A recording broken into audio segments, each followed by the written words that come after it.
Hi, this is G P Sebastian. Welcome to G P's classes. ഇന്ന് നമ്മൾ 7ാം ക്ലാസ്സിലെ ഹിന്ദിയിലെ വസന്ത് ടെക്സ്റ്റ് ബുക്കിലെ 15ാമത്തെ ലെസനായ നീൽക്കണ്ഠിൻ്റെ ലാസ്റ്റ് പാർട്ട്, 4ാമത്തെ പാർട്ടാണ് ഇന്ന് ഡിസ്കസ് ചെയ്യുന്നത്. നീൽക്കണ്ഠ് ഓർ രാധ കി സബ്സെ പ്രിയ ഋതു തോ വർഷ ഹി ഥി. ഈ ആൺമയിലായ നീൽക്കണ്ഠിൻ്റെയും പെൺമയിലായ രാധയുടെയും വളരെ ഇഷ്ടപ്പെട്ട കാലമെന്ന് പറയുന്നത് മഴക്കാലമായിരുന്നു. അവർക്ക് മഴ ഉണ്ടാവുന്ന സമയം. മേഘോं के उमड़ आने से पहले ही हवा में उसकी सजल आहट पा लेते थे और तब उनकी मंद केका की गूंज अनुगूंज तीव्र से तीव्रतर होती हुई मानो बूंदों के उतरने के लिए सोपान पंक्ति बनने लगती थी. അപ്പോൾ ഈ മഴ വരുന്നത് മുൻകൂട്ടി തന്നെ അവരറിയും, ഭയങ്കര സന്തോഷമാകും. അതിനെക്കുറിച്ചൊക്കെയാണ് പറയുന്നത്. മേഘ് കെ ഗർജൻ കെ ലാൽ പർ ഹി ഉസ്കെ തന്മയ നൃത്യ ക ആരംഭോത്ത. അപ്പോൾ മേഘം വരുന്ന, മേഘത്തിൻ്റെ ഗർജന ഉണ്ടാവുന്ന അപ്പോൾ തന്നെ അവർ ഈ നൃത്തം ചെയ്യാൻ തുടങ്ങും. ഓർ ഫിർ മേഘ് ജിത്ന അധിക് ഗർജത, എത്ര കൂടുതൽ ഈ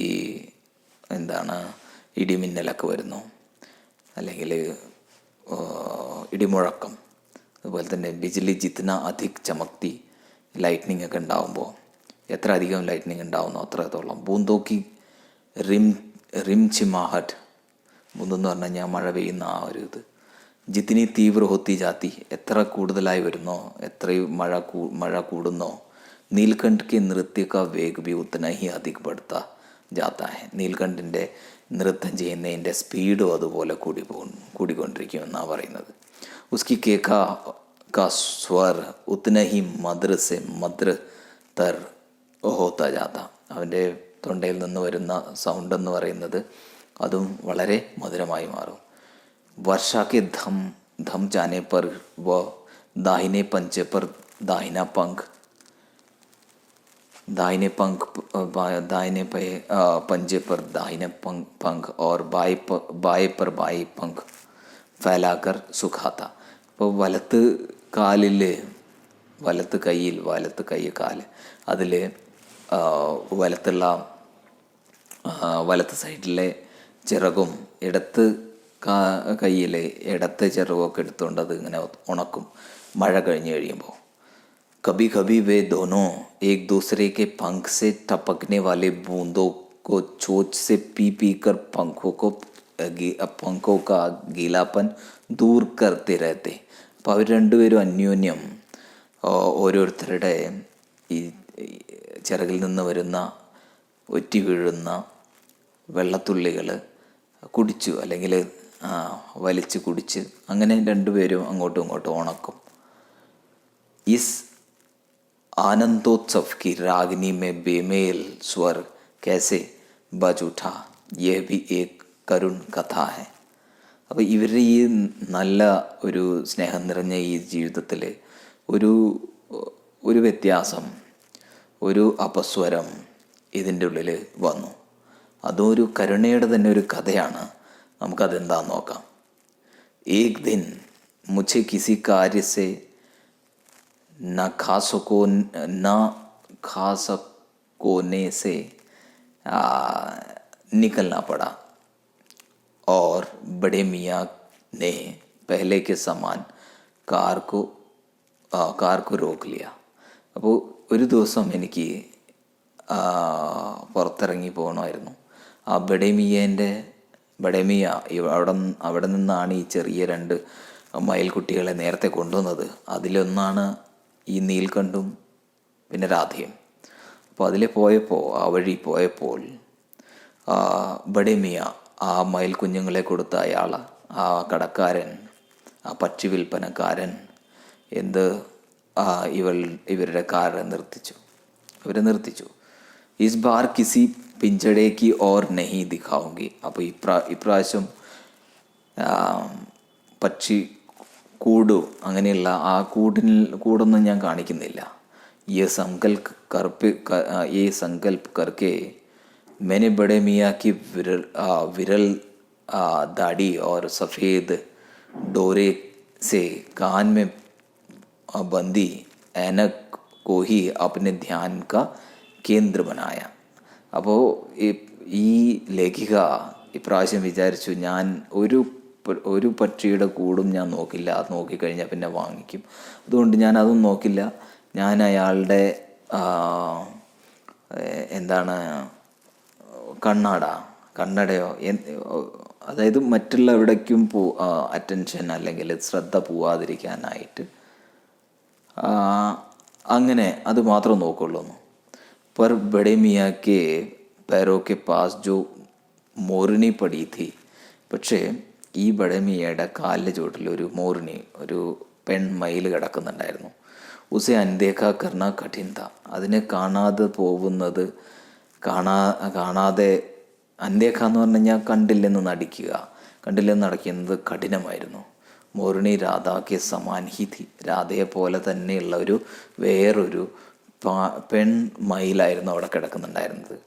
രാധ എന്ന് പറയുന്നത് നീൽകണ്ഠും രാധയും ഇവരുടെ വീട്ടിലുള്ള ആൺമയിലും പെൺമയിലുമാണ്. അപ്പോൾ ആ പെൺമയിലിനെ പോലെ തന്നെ ഇരുന്ന ഒരു മയിലായിരുന്നു അവിടെ കിടക്കുന്നുണ്ടായിരുന്നത് അയാളുടെ കാലിന് താഴെ. उसके मूंद से बांधे दोनों पंजों की उंगलियों टूटकर इस प्रकार एकत्रित हो गई थी कि वह खड़ी ही नहीं हो सकती थी. അപ്പോൾ അത് എന്താണ്, ഇഞ്ചോർഡാണ്, അതിന് പരിക്ക് പറ്റിയിരിക്കുകയാണ്. അതിൻ്റെ കയ്യിലെ എന്താണ് പരിക്ക് പറ്റിയിട്ട് ഉംഗലി എന്ന് പറഞ്ഞു കഴിഞ്ഞാൽ അതിൻ്റെ ഫിംഗേഴ്സ് അതെല്ലാം പൊട്ടിയിരിക്കുകയാണ്, ടൂട്ട്കർ ഒടിഞ്ഞിരിക്കുന്നു. അങ്ങനെ വളരെ ദയനീയ അവസ്ഥയിലാണ് അതവിടെ കിടക്കുന്നത്, ആ പെൺമയിൽ ഇഞ്ചുറായിട്ട്. बड़े मियाँ के भाषण में फिर दौड़ने लगी. ഒരുപാട് സംസാരിക്കുന്ന ആളാണ് ഈ ബഡേ മിയ. ഭാഷൻ മേൽ എന്ന് പറഞ്ഞു കഴിഞ്ഞാൽ അയാളുടെ തീവണ്ടി, സംഭാഷണത്തിൻ്റെ തീവണ്ടി പിന്നെയും നടക്കാൻ തുടങ്ങി, ഓടാൻ തുടങ്ങി. ദേഖിയെ ഗുരുജി, അപ്പോൾ പറയാൻ തുടങ്ങി, നോക്കൂ ഗുരുജി, കംബക്ത് ചിടിയാ മാറിനെ ബേച്ചാരി കാ ക്യാ ഹാൽ കിയാ ഹെ. ആ ദുഷ്ടനായ ഏതോ ഒരു പക്ഷിപിടുത്തക്കാരൻ, വേട്ടക്കാരൻ ഈ പാവം പക്ഷീൻ്റെ, ഈ പാവം മയിലിൻ്റെ എന്ത് അവസ്ഥയാക്കിയിരിക്കുന്നു നിങ്ങൾ നോക്ക്. ഏസെ കബി ചിടിയ പകടി ജാതി ഹൈ, ഇങ്ങനെയാണോ പക്ഷികളെ പിടിക്കുന്നത്? ആപ്ന ആയി ഹോത്തി തോ മേ ഉസി കെ സിർ പർ ഇസെ പട്ടക് ദേത്ത, നിങ്ങൾ വന്നില്ലായിരുന്നെങ്കിൽ ഞാൻ അവനെ തന്നെ തിരിച്ചു കൊടുത്തേനെ. പർ ആപ്സെ ഭി യെ അധമരി മോർണി ലേ ജാനെ കോ കേസെ കഹും, നിങ്ങളോടും ഞാൻ ഈ മരിക്കാറായ, ഈ പകുതി ചത്ത ഈ പകുതി ജീവനുള്ള ഈ മോർണി അല്ലെങ്കിൽ ഈ പെൺമയിലിനെ ഞാൻ എങ്ങനെ കൊണ്ടുപോകാൻ പറയും? സാരാംശ് യേ कि 7 रुपये देकर मैं उसे अगली सीट पर रखवाकर घर ले आई. സാർ, എന്ത് നടന്നു എന്ന് വെച്ചാൽ, ഞാൻ 7 രൂപ കൊടുത്തിട്ട് ആ മയിലിനെ, ആ ഇഞ്ചോർഡായ ആ മയിലിനെ ഞാൻ വീട്ടിലോട്ട് കാറിൽ സീറ്റിൽ വെച്ച് ഞാനിങ്ങോട്ട് കൊണ്ടുവന്നു. एक बार फिर मेरे പഠനെ ലിഖ്നെ കാ കമറ അസ്പതാൽ ബന, പിന്നീട് ഒരിക്കൽ കൂടി എൻ്റെ എഴുതും വായിക്കുക റീഡിംഗ് റൂം ഒരു ഹോസ്പിറ്റലായി മാറി. पंजों की मरहम पट्टी और देखभाल करने पर वह महीने भर में अच्छी हो गई. അതിൻ്റെ മുറിവെല്ലാം വെച്ച് കെട്ടി 1 മാസത്തിനുള്ളിൽ അത് ശരിയായി, സുഖം പ്രാപിച്ചു. ഉംഗലിയും വൈസേ ഹി ടേഡി മേഡി രഹി, അതിൻ്റെ വിരലുകൾ ഇങ്ങനെ മടങ്ങി ഒക്കെ ഇരുന്നത്, പക്ഷേ ടൂട്ട് ജैसे पंजों पर डगमगाती हुई चलने लगी, എന്നാലും അതിന് മെല്ലെ മെല്ലെ ആടി നടക്കാൻ പറ്റുമായിരുന്നു. തബുസെ ജാലി ഘർ മേ പहुंचाया गया, പിന്നെ ആ ജാലി ഘറിൽ ഈ പക്ഷികളെയും ജന്തുക്കളെയൊക്കെ ഇട്ടിരിക്കുന്ന അതിനകത്ത് ഇവളെയും കൊണ്ടുപോയി. ഓർ നാം രഖാ ഗയ കബ്ജ എന്നാണ് അതിൻ്റെ പേര് വെച്ചത്. നാം കെ അനുരൂപ്, കബ്ജ എന്ന് പറഞ്ഞാൽ കീഴടക്കുക, വെട്ടിപ്പിടിക്കുക എന്നൊക്കെയാണ് അർത്ഥം. നാം കെ സമാൻ വ സ്വഭാവ് സേ ഭി കബ്ജ ഹി പ്രമാണിത് ഹുയി, പേര് പോലെ തന്നെ അതിൻ്റെ സ്വഭാവം കൊണ്ടും കബ്ജ കബ്ജ എന്ന് പറഞ്ഞാൽ വെട്ടിപ്പിടിക്കുക അല്ലെങ്കിൽ അങ്ങനെ കൺട്രോൾ ചെയ്യുക എന്നൊക്കെയാണ് അർത്ഥം. അപ്പോൾ അങ്ങനെ തന്നെ അവളുടെ സ്വഭാവം അതുപോലെ തന്നെയായിരുന്നു. अब तक നീൽകണ്ഠ് और രാധ സാത്ത് रहते थे. നീൽകണ്ഠും രാധയും നേരത്തെ ഉണ്ടായിരുന്ന നീൽകണ്ഠും അതിൻ്റെ കൂടെ ഉണ്ടായിരുന്ന പെൺമയിലും ഒരുമിച്ചായിരുന്നു ഇരുന്നുകൊണ്ടത്. अब कब्जा उन्हें साथ देखते ही मारने दौड़ती. അപ്പോൾ അവർ രണ്ടുപേരും സ്വപ്നം കാണുമ്പോൾ തന്നെ അതിനെ കൊത്തി ഓടിക്കും ഈ കബ്ജ, ഈ പുതിയ വന്ന ഈ പെൺമയിൽ. चोंच से मार मार कर उसने राधा की कलगी नोच डाली, പങ്ക് നോച്ച് ഡാലെ. അപ്പോൾ അങ്ങനെ കൊത്തിയിട്ട് രാധയുടെ നെറ്റിയിലെ പൂവും അല്ലെങ്കിൽ തലയിലെ പൂവും അതുപോലെ തന്നെ അതിൻ്റെ ചിറകുമൊക്കെ കൊത്തിക്കളഞ്ഞു. कठिनाई ये थी कि नीलकंठ उससे दूर भागता था और वह उसके साथ रहना चाहती थी.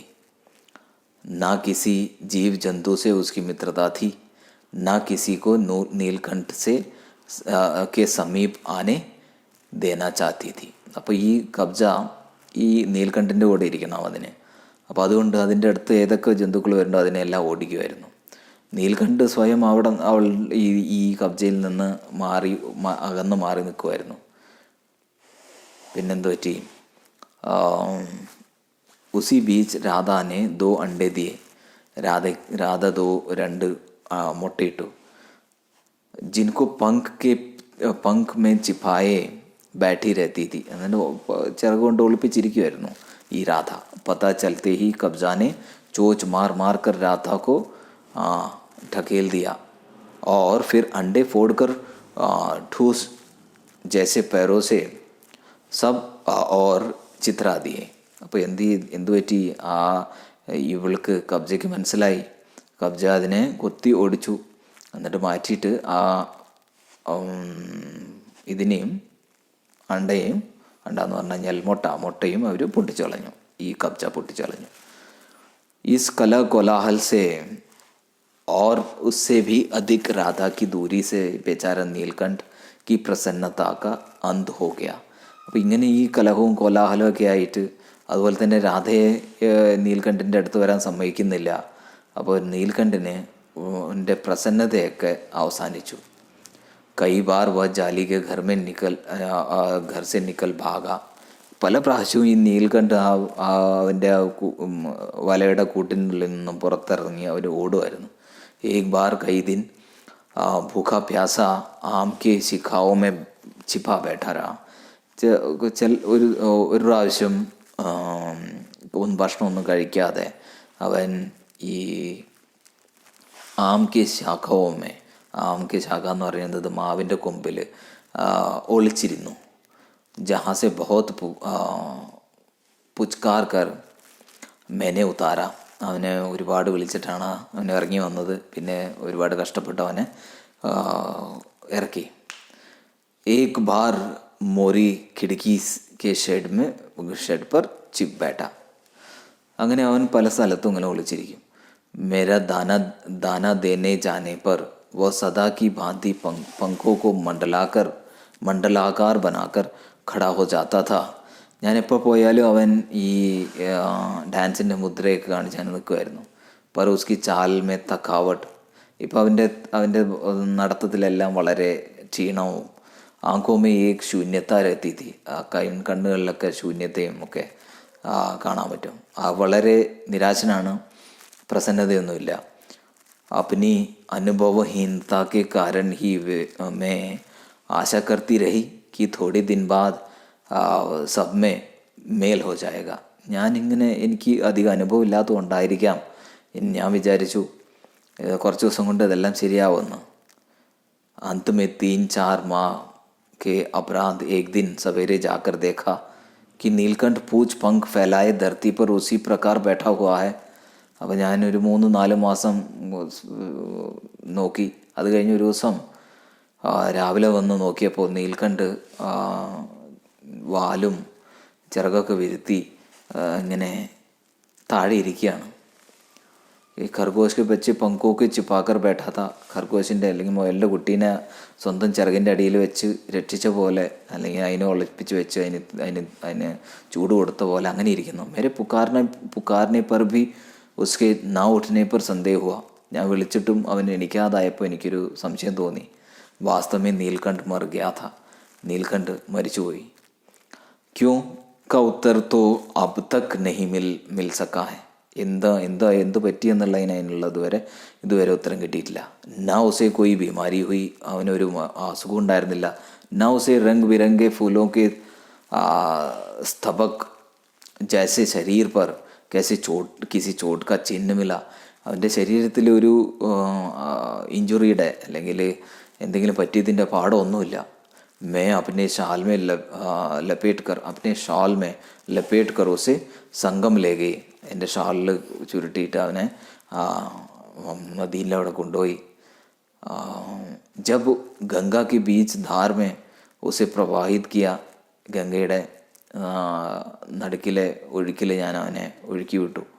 तब उसके पंखों से चंद्रिकाओं से प्रतिबिंबित होकर गंगा की चौड़ा पाट तक विशाल मयूर के समान तिरंगित हो उठा.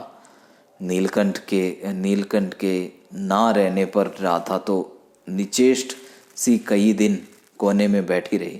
അങ്ങനെ നീൽകണ്ഠിൻ്റെ ശവശരീരം അങ്ങോട്ട് ഒഴുക്കി വിട്ടു. എന്നിട്ട് അപ്പോൾ നീൽകണ്ഠിനെ ഇല്ലാണ്ട് ഈ രാധയ്ക്ക് ഒരു സുഖമില്ല. നിശ്ചേഷി കൈ കൊനേമ ഒരു മൂലയ്ക്ക് ഇരിക്കുകയാണ് രാധ. വേ കൈ ബാർ ഭാഗ്കർ ലോട്ട് ആയാ था. അപ്പോൾ നീൽകണ്ഠ് പല പ്രാവശ്യവും പോയിരുന്നെങ്കിലും തിരിച്ചു വരുമായിരുന്നു. तो अतः वह प्रतीक्षा के भाव से दूर द्वार पर दृष्टि लगाए रहती थी. അപ്പോൾ തിരിച്ചു വരുമെന്ന് പ്രതീക്ഷിച്ച് രാധ ഇപ്പോഴും ഇങ്ങനെ അകലത്തോട്ട് കണ്ണും നട്ടിരിക്കുകയാണ്. നീൽകണ്ഠ് തിരിച്ചു വരുമെന്ന്. पर कब्जा ने कोलाहल के साथ खोज ढूंढ आरंभ की. കബ്ജ മറ്റേ പുതിയതായി വന്ന ആ മയിലും അവളും ഈ നീൽകണ്ഠിനെ അന്വേഷിക്കുന്നുണ്ടായിരുന്നു. ഖോജ് ढूंढ എന്ന് പറഞ്ഞാൽ അന്വേഷിക്കുക. खोज के क्रम में वो प्रायः जाली के दरवाजे खुलते ही बाहर निकल आती थी. ഇത് നോക്കാനായിട്ട് ഇതിൻ്റെ ഈ കൂടിൻ്റെ വാതിൽ തുറക്കുമ്പോൾ തന്നെ അവൾ പുറത്തോട്ട് വരും. और आम अशोक कचनार आदि के शाखाओं में नीलकंठ को ढूंढती. അശോകമരത്തിൻ്റെയും മാവിൻ്റെയും എല്ലാ വൃക്ഷത്തിൻ്റെയും അതിൻ്റെ എല്ലാ മരത്തിൻ്റെ കൊമ്പിൽ ഈ നീൽകണ്ഠനെ അവൾ നോക്കും. एक दिन आम से उतरी ही थी कि കജലി അൽസേഷ്യൻ കുത്തി സാമനെ പടുകി. അപ്പോൾ അവൾ ഒരു ദിവസം മരത്തിൽ നിന്ന് താഴെ ഇറങ്ങിയപ്പോൾ തന്നെ ഒരു അൽസേഷ്യൻ നായ ഉണ്ടായിരുന്നു, പട്ടി, കജലി എന്നാണ് പേര്. സാമനെ പടുകി, നേരെ ഫ്രണ്ടിൽ നിൽക്കുന്നു. സ്വഭാവമൊക്കെ അനുസാർ ഉസെ കജലി पर भी चोट से प्रहार किया. परिणाम कजली के 2 दांत उसकी गर्दन पर लग गए. അപ്പോൾ കജലിയെയും ആ അൽസേഷ്യൻ പട്ടിയെയും ഇവള് അവളുടെ കൊക്കുകൊണ്ട് ആക്രമിച്ചു. പക്ഷേ പട്ടി എന്ത് ചെയ്തു? അവളുടെ കഴുത്തിൽ പിടിച്ചു. 2 പല്ല് കഴുത്തിലിറങ്ങി. इस बार उसका परिणाम कजली के 2 दांत उसकी गर्दन पर लग गए. इस बार उसका कोलाहल और द्वेष प्रेम भरा जीवन बनाया न जा सका. ഇപ്രാവശ്യം അതിൻ്റെ ജീവൻ രക്ഷിക്കാൻ പറ്റിയില്ല. परंतु इन 3 पक्षियों ने मुझे पक्षी प्रकृति के विभिन्नता का जो परिचय दिया वो मेरे लिए विशेष महत्व रखता है. പക്ഷേ ഈ 3 പക്ഷികളും എനിക്ക് പക്ഷിയുടെ വിഭിന്നതകൾ, ഡിഫറൻസസിനെ കുറിച്ച് എനിക്ക് പറഞ്ഞു തന്നു. मेरे लिए विशेष महत्व എനിക്ക് വളരെ ഇമ്പോർട്ടൻ്റ് ആയിരുന്നു ഈ ഒരു ലെസൺ.